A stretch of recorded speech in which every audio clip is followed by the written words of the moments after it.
Come closer and you look that way, you can see bright colors here and there. Colors everywhere that you can move around. This is like the eye over here. So look at the eye, it looks like the letter R and ruled by an X at the end. So this is like R, X. We have doctors here, surgeon, doctors. They write RX in the prescription, they don't. They draw the eye of Horus, which is the symbol of healing.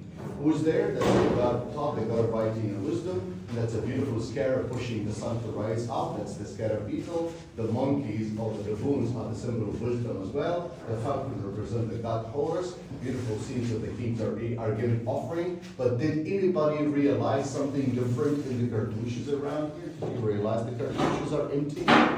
Did anybody see that? No. All the cartouches, most of the cartouches around this part of the temple are empty.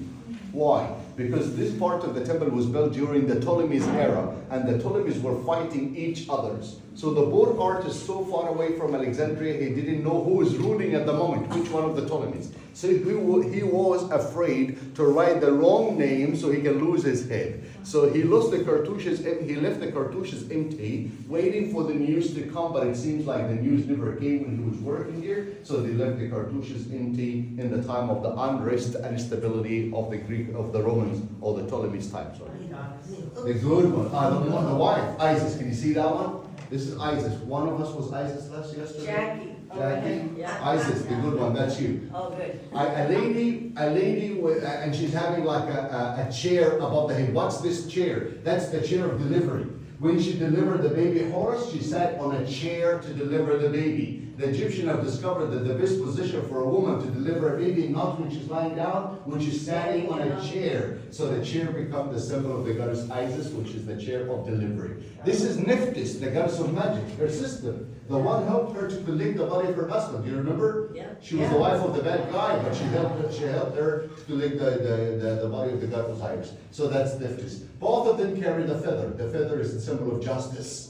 The god is mad. So they bring him back. That's when they put the body back into pieces on the table of mummification. That's the bed of mummification. They mummify the body. Oh, they wrap the body up. They collect the 13 pieces. They wrap the body up. And then they're doing their prayers. Can you look over there, please?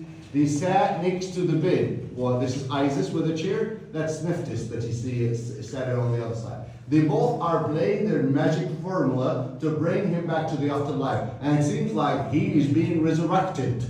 As you see the hand above the mouth, as if he's just woke up. And what was the first thing resurrected out of his body? The heart.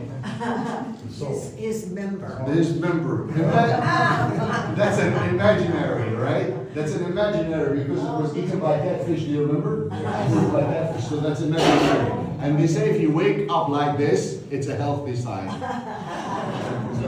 Because he becomes the king of the underworld or the king of the afterlife, the king of the paradise. As he's seated over there, that's Isis with the chair above the head. That's Nephthys that carried half the moon above the entrance of the palace that you see above.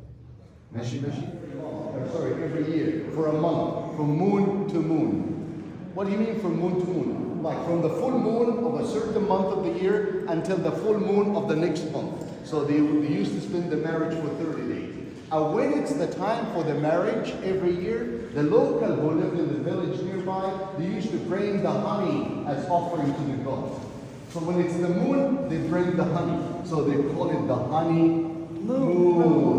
So that's the whole imagery, the honeymoon.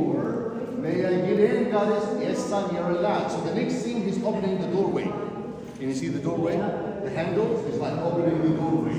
Gets inside. Good morning, goddess Hathor.